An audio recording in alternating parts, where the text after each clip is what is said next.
자, 안녕하세요. 오늘은 뒤에까지 꽉 찼네요. 감사합니다. 자, 오늘 기쁜 마음으로 말씀을 전하도록 하겠습니다. 먼저 제가 저희 집에 있었던 기쁜 소식을 나누도록 하겠습니다. 지난주에 저희 아들, 일본에 있는 현민이하고 화상으로 대화를 하는 시간이 있었어요. 주기적으로 이렇게 이야기를 나누는데 현민이가 지금 교토에서 유학을 하고 있습니다. 1시간 거리에 오사카에 우리 교회가 있어요. 그래서 매주 기차를 타고 1시간 넘게 이동을 해서 오사카 교회에 가고 있는데 얼마 전부터 성경 공부를 시작했습니다. 감사합니다. 오사카 교회에 있는 제자들이 일부러 교토에 와서 성경을 가르치기도 하고 현민이도 또 주말에 가서 거기서 생활을 하고 교회 건물에 여유 공간이 좀 있어서 가끔은 거기서 자고 그다음에 다음날 아침 예배에 참석하기도 하더라고요. 대화가 끝나고 나서 이제 마지막에 성경 구절을 펼쳐놓고 읽고 이야기하고 기도하는데 제가 이런 생각이 들었어요. 야, 어쩌다가 우리 아들이 이렇게 잘 컸을까. 역시 집 밖으로 내놔야 정신을 차리는구나. 하나님께서도 아마 우리를 보고 이렇게 성장하는 모습을 기뻐하실 거라고 생각이 됩니다. 그래서 오늘의 주제는 성장하는 신앙이라는 제목으로 가지고 왔습니다. 성장이라는 게 여러 가지 형태로 존재하죠. 사람의 몸도 성장하지만 정신도 성장하고 감정도 성장하죠. 또 한 사람이 성장할 수도 있지만 그 사람이 속한 공동체 자체가 성장할 수도 있습니다. 하나님께서는 이스라엘 공동체를 성장시키고 그 과정을 지켜보셨는데 과연 어떤 일이 벌어졌는지 또 거기서 우리는 어떤 것을 배울 수 있는지 알아보도록 하겠습니다. 오늘 함께 읽을 구절은 출애굽기인데요. 2개의 구절을 연달아서 읽어보도록 하겠습니다. 내용이 좀 많긴 한데요. 괜찮으시면 앞에 건 제가 읽고요. 뒤에 건 여러분이 읽어주시면 어떨까요? 가능할까요? 첫 번째 건 제가 읽을게요. 다음 장은 여러분입니다. 출애굽기 13장에 바로는 마침내 이스라엘 백성을 내보냈다. 그러나 그들이 블레셋 사람의 땅을 거쳐서 가는 것이 가장 가까운데도 하나님은 백성을 그 길로 인도하지 않으셨다. 그것은 하나님이 이 백성이 전쟁을 하게 되면 마음을 바꾸어서 이집트로 되돌아가지는 않을까 하고 염려하셨기 때문이다. 그래서 하나님은 이 백성을 홍해로 가는 광야 길로 돌아가게 하셨다. 이스라엘 자손은 대열을 지어 이집트 땅에서 올라왔다. 이제 여러분께서 여호수아를 읽겠습니다. 자, 읽어주세요. 시작. 내가 이 백성의 조상에게 주기로 맹세하였다면 이 백성에게 조상으로 물려줄 사람이 바로 너다. 오직 너는 그의 무기를 내어 나의 종 모세가 너에게 지시한 모든 율법을 다 지키고 오른쪽으로나 왼쪽으로 치우치지 않도록 하여라. 그러면 내가 어디를 가든지 성공할 것이다. 이 율법책의 말씀을 이를 읽고 밤낮으로 그것을 공부하여 이 율법책에 쓰여진 대로 모든 것을 정신과 실천하여라. 그리하면 내가 가는 길이 순조로울 것이며 내가 성공할 것이다. 내가 너에게 굳세고 민감하고 명하지 아니하느냐. 너는 두려워하거나 당황하지 말아라. 내가 어디로 가든지 너의 주 하나님이 함께 하라. 네, 감사합니다. 이렇게 소리를 내어 성경을 읽는 것도 좋은 경험이죠. 자, 앞서 읽은 두 구절을 좀 비교해 볼 필요가 있어요. 즉, 출애굽기 13장하고 여호수아 1장은 분위기가 완전히 다릅니다. 기억하시겠지만 13장에서는 하나님께서 염려해서 이들이 전쟁에 처하지 않도록 먼 길을 돌아가게 하셨다. 이렇게 돼 있는데 여호수아 1장에서는 겁먹지 말고 용기 내서 가서 정복하라는 이야기입니다. 아니, 왜 이렇게 전혀 반대의 이야기가 된 걸까요? 도대체 그 사이에 무슨 일이 있었던 걸까요? 그래서 그 2개의 기록 사이에 있었던 일들을 하나하나 저와 같이 알아보도록 하겠습니다. 먼저 13장 이전의 내용을 좀 볼 필요가 있는데요. 변화 있기 전에 사람들의 태도는 그닥 그렇게 용감하지는 않았던 것 같습니다. 생각해보면 이집트에서 노예로 산다는 사람 어떤 건지 한번 상상해 볼까요? 자, 후텁지근한 날씨에 일어납니다. 부실한 아침을 먹고 나면 일터로 가야 되는 거죠. 좋아서 갈까요? 아니요. 아마 고된 노역이 있을 겁니다. 힘들게 가서 일을 하고 있다 보면 이러려고 사는 건가 하는 생각이 들겠죠.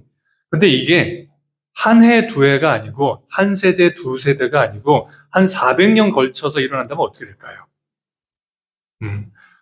여러분이 알고 계시다시피 우리나라는 일제 치하를 경험해 본 적이 있죠.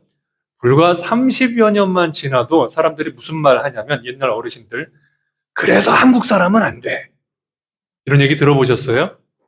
예전에 어르신들이 많이 하셨습니다. 즉, 패배의식이 자리 잡습니다. 어쩔 수 없어. 안 되는 거야. 노예로 살다 보면 뼛속까지 노예가 되는 거죠. 학습된 무기력이라고도 하는데요. 그냥 안 되는 거야, 원래 나는. 아예 이렇게 그냥 믿어버려요. 그런데 그런 사람들을 데리고 이제 모세가 나오는 겁니다. 나올 때 여러분 이스라엘 사람들만 나왔을까요? 아마 모르긴 해도 이방 출신으로 노예로 살던 사람들도 같이 나왔을 겁니다. 쉽게 말하면 그냥 오합지졸이에요. 무더기로 나오긴 나왔는데 뭐 어쩌라는 건지도 모르겠고 당장 오늘 어디 갈지도 모르겠고 누가 내 리더인지도 모르겠고 그냥 푸념이 일상화된 사람들인 거죠. 그런데 만약에 전투라도 벌어지면 어떻게 될까요? 싸울까요? 아마 도망가기 급급할 겁니다. 결국 그렇게 흩어지고 나면 이제 어디로 갈까요? 이집트로 돌아가겠죠. 거기밖에 모르니까. 결국 하나님께서는 전쟁이 나면 이 사람들 꼼짝없이 이집트로 돌아가게 된다. 그러니 전쟁을 피해서 먼 길을 가라. 이렇게 이야기하셨습니다. 당시 이스라엘 사람들의 이 심리적 상태를 잠깐 볼 수 있는 구절들을 찾아봤어요. 출애굽기 14장입니다. 그들은 모세를 원망하며 말하였다. 이집트에는 묘자리가 없어서 우리를 이 광야에다 끌어내어 죽이려는 겁니까? 우리를 이집트에서 끌어내어 여기서 이런 일을 당하게 하다니 왜 우리를 이렇게 만드십니까? 이집트에 있을 때 우리가 이미 당신에게 말하지 않았습니까? 광야에 나가서 죽는 것보다 이집트 사람을 섬기는 것이 더 나으니 우리가 이집트 사람을 섬기게 그대로 내버려 두라고 하지 않았습니까? 이 사람들이 이렇게 얘기하는 거예요. 나 죽고 싶지 않다, 광야 나가서. 차라리 이집트에 살게 해주면 얼마나 좋겠냐. 그게 좋을 리가 없죠. 하지만 상식적으로 생각해 보면 광야에 나가면 죽는 게 당연합니다. 그러니 이 사람들이 이렇게 말하는 게 전혀 틀린 말은 아닐 거예요. 광야라는 게 물도 부족하고 먹을 것도 부족하니까. 그런데 하나님과 함께 가는 광야는 좀 다르지 않을까요? 어쩌면 하나님과 함께 갔기 때문에 야, 여기서는 우리 힘으로 할 수 있는 건 아무것도 없어. 하나님만 의지하는 게 답이야. 하나님이 오늘 우리를 어떻게 먹이실까? 어떻게 물을 주실까? 이게 궁금해지지 않을까요? 그래서 신앙생활을 하는 사람은 인생에 언젠가 한 번은 반드시 광야를 지나게 되고요. 이 광야는 선택사항이 아니라 사실은 필수 항목인 거죠. 그치만 우리가 얼마나 게으릅니까? 우리는 푸념하고 체념하기는 쉽게 하지만 광야로 나가겠습니다. 이런 말은 거의 하지 않죠. 그리고 모세 같은 사람이 우리를 이끌고 자, 우리 광야로 갑시다. 새로운 시작이 있어요. 라고 하면 네, 좋습니다. 하기보다는 우리 대부분의 천성이 그렇듯이 새로운 변화보다 익숙한 불편을 그냥 참고 살죠. 여러분도 그런 경험 있지 않으세요? 이걸 뜯어 고쳐야 되는데 그냥 두자. 이거 벌리면 일이 커져. 그냥 덮어놓고 살자. 죽지 않아. 어쩌면 우리 삶에서 이런 게 굉장히 많을지 모르는데 그게 사실은 일종의 노예 근성인 거죠. 그런 사람들 삶으로 하나님이 들어오셔서 이걸 다 헤집어 놓으시고 자, 이제 나오자. 이렇게 하시는 겁니다. 과연 그렇게 해서 어떤 변화들이 일어나는 걸까요? 사실 광야는 고통스러운 공간이죠. 하지만 동시에 성장할 수 있는 공간이기도 합니다. 그래서 우리는 사실 집 나가면 고생이라는데 그렇게 여행을 하고 싶어요. 그렇지 않으세요? 갔다 오면 딱 그래. 아우, 집이 제일 좋아. 그런데도 꼭 굳이 다음 여행을 가려고 준비를 해요. 돈도 모으고. 왜? 나가보면 배우는 게 있어요. 새로운 게 있고 경험이 있어요. 이직을 하는 것도 사실 쉽지가 않지만 우리가 생각해 봅니다. 이직을 하면 뭔가 좀 새롭게 시작해 볼 수 있지 않을까? 의욕이 생기기도 해요. 바로 그런 까닭에 우리는 변화해야 하고요. 변화는 종종 성장의 디딤돌이 됩니다. 하나님께서는 이스라엘 사람들을 그들을 끌고 나와서 변화의 공간에 집어넣고 이제 변화를 시키시는데 그걸 통해서 이들은 문제도 풀어보고 스스로 자치 활동도 해보고 성공의 경험도 쌓아갑니다. 이거를 저랑 같이 한 단계 한 단계 좀 배워보도록 하죠. 먼저 출애굽기 14장부터 16장의 이야기를 간략하게 요약해 보도록 할게요. 14장에서 16장 사이에는 먼저 이들이 홍해를 건너는 장면이 나옵니다. 출애굽기에서 가장 드라마틱하고 재미난 이야기이죠. 그런데 이걸 이렇게 한번 볼까요? 만약에 우리가 결론을 모른 채 그 자리에 있었다. 우리는 어중이 떠중이에요. 무기도 없어. 세간살이만 들고 나왔어. 근데 저 뒤쪽에서 마차 부대가 현대적인 개념으로 하면 탱크 부대가 오는 거예요. 기갑 부대가 와. 여러분 어떻게 될까요? 전쟁이 일어날까요? 전투가 생길까요? 이건 학살로 끝납니다. 일방적인 학살입니다. 하나님이 이걸 아시기 때문에 14장에서는 지켜보지도 않으시고 응원하지도 않으시고 그냥 직접 개입하십니다. 여러분께서 한번 상상해 보세요. 내가 아이를 키우는데 아이가 막 울면서 뛰어와. 보니까 뒤에 커다란 개가 애를 쫓아와요. 그럼 여러분 이때 아이에게 용기를 내거라. 힘써 싸우거라. 이렇게 하시겠어요? 우리 그런 거 안 해요. 제일 먼저 아이를 등 뒤로 숨기고 근처에 보이는 거 아무거나 집어들고 싸우겠죠. 하나님이 그렇게 하신 거예요. 내 자식 이스라엘 사람은 지금 아무것도 할 수 없으니 너희는 뒤로 물러나라. 내가 대신 싸우겠다. 그래서 아시겠지만 구름기둥이 서고 불기둥이 서고 그들을 혼란에 빠뜨리고 결국엔 바다에 수장시키십니다. 하나님은 이 기간 동안 잠시 자연의 법칙도 지연시키시고 개입을 하시는데요. 이 과정을 통해서 사람들은 깨닫게 되죠. 우리가 믿는 하나님은 대단하시다. 그런데 싸움은 또 일어납니다. 이번에는 17장입니다. 이 경우는 일부러 이스라엘 사람들이 멀리 사람들을 피해 다녔는데도 불구하고 가나안 지역에 있던 아말렉 쪽이 선제 공격을 합니다. 아말렉 쪽은 글쎄요, 뭔가 원한이 있었던 것 같아요. 자, 그런데 이때 하나님이 직접 개입해서 싸우시느냐? 그렇게 하시지 않아요. 뭔가 달라졌어요. 이번에는 이스라엘 백성들이 아마도 죽은 이집트군의 무기를 수습했을 것 같습니다. 스스로 무장도 하고 그래서 싸우기 시작합니다. 지상에서는 여호수아가 싸우고 산 위에서는 모세가 손을 들어 기도하고 하늘에서는 하나님이 응원을 하세요. 이 세 요소가 서로 합심해서 이 전투를 같이 벌이는데 여기 흥미로운 이야기가 하나 있죠. 자, 모세가 손을 드는 동안 무슨 일이 벌어져요? 여호수아 군대가 승리에 가까워집니다. 근데 팔이 어깨가 너무 아파서 팔을 내리면 힘들어져요. 그래서 어떻게 해요? 네. 모세를 일단 앉히고 옆에 있는 두 사람이 팔을 들어주죠. 팔 들고 뭐 했을까요? 기도했겠죠. 즉 무슨 말이냐면 하나님께서는 이번에 직접 개입하지 않으시고 너희 힘으로 싸울 수 있다. 하지만 온전히 이기지는 못한다. 그러니 내가 도와줄 건데 전제가 있어. 너희들이 요청하는 동안은 도와주지만 요청하지 않으면 도와주지 않는다. 어떻게 할래? 하나님께서 하실 수 있는 능력이 있음에도 불구하고 이번에는 한 발짝 뒤로 물러서서 모세가 손들고 기도하기를 기다리십니다. 그리고 그렇게 하자 여호수아가 싸움에서 이기죠. 사실 생각해보면 부모들은요, 이와 비슷한 행동들을 합니다. 즉, 다 해줄 수 있지만 일부러 그냥 하게 해줘. 밥 먹다가 수저를 떨어뜨리기도 하고, 걷다가 넘어지기도 하고, 자전거를 타다가 넘어질 게 뻔한데도 불구하고 부모는 해보라 그래.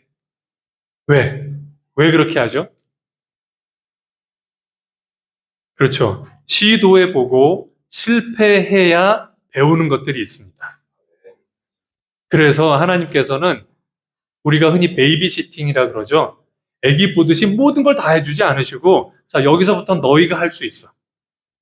그러니 해봐. 어려울 땐 내가 도와줄 거야. 겁먹지 말고. 이렇게 해서 17장에는 모세와 여호수아와 하나님이 협업을 하는 모습이 나옵니다. 자, 이렇게 이스라엘 백성이 이집트 군에게서 살아나왔고 아말렉 족과 싸워 이겼다는 소문이 퍼지자 이제 가나안 지방에서 건드리는 사람이 없습니다. 그럼 이제 잘 살면 되는 거네요? 그렇지 않습니다. 이들은 숫자가 여전히 너무 많고 질서는 없어요. 그래서 이제 내부의 질서를 확립할 필요가 있습니다. 그래서 18장에 하나님께서 모세의 장인을 보내십니다. 누구요? 이드로입니다. 이드로는 사실 이스라엘 사람이 아니에요. 이방인의 제사장입니다. 하지만 자기 부족을 이끌고 있는 리더이기 때문에 리더십에 대해서는 가르쳐 줄 만한 게 있는 거죠. 그래서 이런 이야기를 합니다. 모세, 자네가 아무리 뛰어날지라도 혼자 다 하면 안 되네. 반드시 사람을 세워서 10명, 100명, 1000명 단위로 스스로 자기 문제를 풀게 하고 만약 그것도 할 수 없다 그럴 때 가장 어려운 것들만 자네에게 가져오게 해서 그걸 자네가 하나님께 들고 가 답을 구하시게. 이걸 통해서 이스라엘 백성은 이제 자치라는 것을 경험하게 됩니다. 즉 스스로 자기 자신을 다스리고 통제하는 것을 배우게 되는 거죠. 여러분, 우리 부모님들도 이와 비슷한 거 하지 않나요? 어느 순간에는 아이들한테 얘기하죠. 야, 다투지 말고 너희 둘이 해결해. 그때마다 나한테 와서 이래라 저라 누가 옳은지 알려주세요. 아빠, 엄마 그런 거 이제 안 해. 자, 어떨 때는 용돈을 주기도 합니다. 여기 3만 원 있으니까 둘이 점심 먹고 와. 뭘 먹을지, 어디 갈지 그건 너희들이 결정해. 싸우지 말고 이렇게.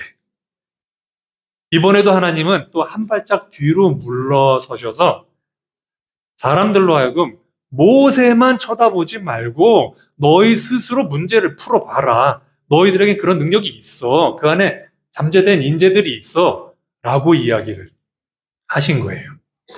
자, 이렇게 해서 또다시 한 단계 성장합니다.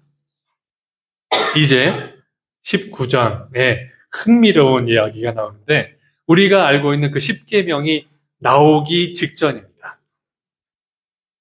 하나님께서 일시에 이게 10계명이야 하고 주실 수 있는데 그렇게 안 하시고 제일 먼저 모세를 따로 부르세요. 그래서 내가 이제 너희에게 율법을 줄 생각이고 언약을 줄 생각이야 라는 것을 알려주세요. 그러자 모세가 이것을 장로들에게 가져가서 하나님께서 이렇게 하시겠답니다 하고 이야기를 해줘요. 그러자 장로들이 이제 사람들에게 하나님께서 율법을 준비하고 계십니다 하자 백성들이 기쁘게 네, 그분이 말씀하시는 것은 무엇이든 하겠습니다 하고 준비된 자세로 이야기합니다. 앞서서 아말렉과 전투도 해보지 않았고 또 10명, 20명, 100명 단위로 자치 리더도 뽑지 않았다면 과연 이들이 이렇게 성숙하게 반응했을까요?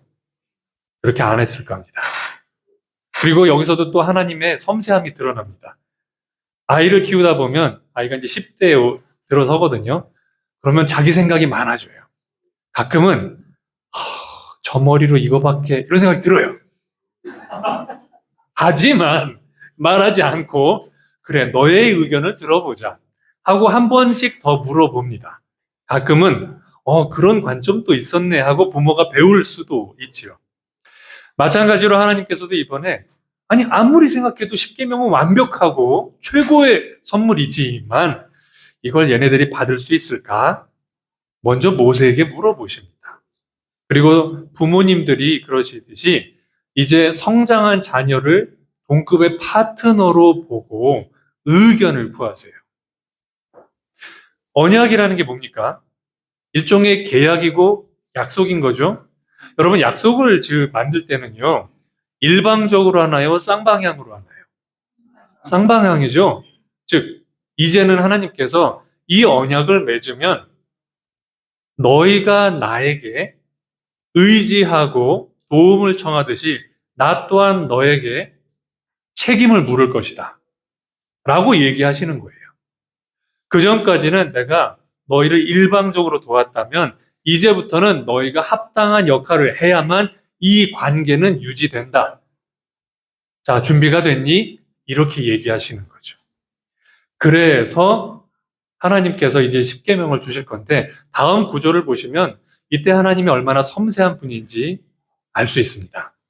제가 이제 구절을 읽어드릴 텐데 들으시면서 순서를 조금 생각해 봐 주세요. 자, 읽어보겠습니다. 19장 4, 5절. 너희는 내가 이집트 사람에게 한 일을 보았고 또 어미 독수리가 그 날개로 새끼를 덮어 업어 나르듯이 내가 너희를 인도하여 나에게로 데려온 것도 보았다. 이제 너희가 정말 나의 말을 듣고 내가 세워준 언약을 지키면 너희는 모든 민족 가운데서 나의 보물이 될 것이다. 이 말을 듣자 모세가 돌아와서 백성의 장로들을 불러 모으고 주님께서 자기에게 하신 이 모든 말씀을 그들에게 선포하셨다. 모든 백성이 다 함께 주님께서 말씀하신 모든 것을 우리가 실천하겠습니다 하고 응답하였다. 모세는 백성이 한 말을 주님께 그대로 말씀드렸다. 4, 5절을 보시면 너희가 언약을 지켜야 한다는 얘기를 하시는데 그 앞에 뭐라고 하시냐면 내가 어미 독수리처럼 이미 너희를 내가 업어매고 날랐다라고 얘기를 하세요. 이게 우리에게도 의미가 있습니다. 제자 생활을 하는 사람들이 가끔 우리 이런 유혹에 빠지죠. 내가 이 모든 것을 다 지키면 구원을 받을 것인가? 이게 아니죠. 하나님께서 먼저 우리를 구원하셨기에 우리가 기꺼이 말씀에 순종하는 것입니다. 이 가르침은 이미 여기에도 있어요. 내가 너희를 먼저 구해내었으니 이제 너희가 이 언약을 따른다 라고요. 순서가 중요한 거죠. 하나님은 모세를 통해 말씀하시고 장로를 통해 전달하시고 백성들이 이야기를 다시 모세를 통해 들으시면서 드디어 우리가 알고 있는 십계명을 주십니다. 여러분, 이 십계명이 뭔지 한번 생각해 보세요. 현대 사회에서 십계명에 가장 근접한 것이 있다면 뭘까요? 한 사회의 근간이 되고 그 사회가 존재하는 이유를 설명하고 구성원들이 함께 공유하는 철학을 적어놓은 문서. 뭐예요? 헌법이겠죠? 그래서 십계명은 일종의 헌법이 됩니다. 여러분, 헌법이 만들어지면 어느 리더도 헌법 위에 군림할 수 없습니다. 그러면 문제가 되죠. 사람들은 그걸 용납하지 않습니다. 자, 모세가 십계명 위에 존재할 수 있는 건가요, 그러면? 안 된다는 얘기인 거죠. 이제 모세마저도 쓰여진 구절 안에서만 행동해야 됩니다. 출애굽기 20장 이후에는 그 밖에 많은 법들이 있습니다. 오늘 좀 켜주실래요? 그 많은 법들을 읽다 보면 와, 이걸 다 지켜야 된다고라는 생각이 들 수도 있지만 달리 보면 혹시라도 모세가 독재자가 될 수 있을 때 그걸 막는 장치가 될 수 있는 거죠. 여러분, 한 사회가 성장하고 성숙해지려면 어느 순간 규약을 만들어야 합니다. 그리고 그것이 사람이 아닌 규칙과 약속에 의해 움직이는 조직을 만드는 힘이 되는 거죠. 이 과정을 다시 다 돌아보면 하나님께서는 이스라엘 백성이 성장하는 과정을 지켜보실 때마다 한 발씩, 한 발씩, 한 발씩 뒤로 물러나시고 자신을 축소하고 계신다는 걸 보실 수 있을 거예요. 능력이 없어서가 아니라 능력이 충만하신 분이 일부러 그 능력을 사용하지 않고 자신을 축소시켜서 사람들로 하여금 스스로 자기 중심적으로 인생을 개척하도록 인도하셨던 거죠. 이제 우리는 어떻게 할까요? 말씀을 준비하면서 한 지난 2년간 우리 삶을 돌아볼 기회가 있었습니다. 한 3년쯤 전이었던가요? 우리가 독성 리더십이라고 부르는 안 좋은 리더십 아래 있었습니다. 말씀도 빈곤했고 사람들도 영적으로 좀 거의 뭐 빈사 상태? 예. 사람들이 이건 아닌 것 같아 해서 문제 제기를 했고 몇 사람들은 그것 때문에 깊은 상처를 받았지만 싸우기를 멈추지 않자 하나님이 개입하셨습니다. 바다 건너에 우리 제자들이 이 이야기를 듣겠다라고 왔고요. 그 과정에서 전임 인도자들이 저희는 무능력합니다. 저희가 할 수 있는 게 아니니 제자분들에게 솔직하게 부탁드립니다. 함께 이 문제를 풀어주시죠. 하는 제가 이 교회에 30년 가까이 있으면서 처음 보는 모습을 봤어요. 기적에 가까운 모습인 거죠. 그러자 제자들이 네, 그러면 자치 리더를 뽑겠습니다. 그래서 KTT라고 하는 팀을 만들고 사람 숫자에 대비해서 대표를 뽑아서 논의하기 시작했습니다. 우리 교회 역사에 이런 일이 있었나요? 없었어요. 처음 있는 일이에요. 그러자 우리 교회가 어떻게 발전했는지 한번 보실까요? 작년에 우리가 처음에 독립예배 드렸죠. 첫 예배 장소 기억하세요? 건대 입구 옆에 있는 지하. 와, 옆 사람하고 무릎이 닿을 정도로 바짝 앉아서 정말 힘들게 예배 드렸죠. 그때 인원이 몇 명이었을까요? 60명이었어요. 작년 2월 마지막 주 예배가 처음 우리가 예배 인원을 체크했는데 그때 60명이었습니다. 주일학교 선생님 다 앞에서. 지금 이 방 한번 보세요. 저희가 매주 예배 때 보통 70명에서 조금 많을 땐 80명이 오고요. 대학부와 국제부 영피들이 올 때는 종종 100명이 넘습니다. 우리 예배 인원에서도 이미 하나님께서 우리 삶에 복을 주고 계심을 느낄 수 있습니다. 그 이후에도 사실 어렵죠. 우리가 예배 장소 구할 때도 쉽지 않았고 게다가 시간은 또 왜 이렇게 자주 바뀌어. 어느 날은 예배 갔더니 벌써 중반 넘어갔어. 또 새로운 장소 갔더니 주차장이 없네. 그래서 고생하시고 늦게 오신 분도 있었어요. 그런데 그 과정에서 우리는 우리 힘으로 문제를 풀 수 있다. 우리끼리 서로 타협도 할 수 있고 양보도 할 수 있고 협상도 할 수 있어. 이런 걸 좀 배우실 수 있었어요. 또 이제는 팀 리더십이라 그러죠. 한 사람이 아니라 여러 사람이 서로 의견을 주고받고 양보하면서 이 교회를 이끄는 운영체계가 어느 정도 정착이 됐습니다. 자, 그러면 이제 여기서 만족하고 끝낼까요? 아니면 다음 길을 갈까요? 다음 길을 가야죠. 여호수아 1장이 그 힌트를 보여줍니다. 앞서 보셨던 건데요. 여기서 하나님께서 이런 얘기하죠. 첫 구절. 굳세고 용감하여라. 그러면 저절로 저렇게 되나요? 오늘부터 나는 용감해질 거야. 이러면 되나요? 그렇지 않아요. 언제 사람이 용감해지나요? 나 힘이 좀 생긴 것 같아. 기운이 좀 나는데 이럴 때 용감해지죠. 영적인 제자들은 언제 기운을 차릴까요? 말씀을 읽고 실천하여 그것이 내 영적인 피가 되고 살이 될 때 우리는 나 이제 힘이 좀 생겼어. 기운이 생겼네. 라고 느낍니다. 구절은 이렇게 이야기합니다. 말씀을 늘 읽고 밤낮으로 그것을 공부하여 이 율법책에 쓰여진 대로 모든 것을 성심껏 실천하여라. 이 구절은 하나님의 응원의 메시지뿐만 아니라 하나님의 기대도 담겨 있습니다. 우리가 용감해지길 바랄 뿐만 아니라 말씀을 매일 읽고 기억하고 실천하기를 바라십니다.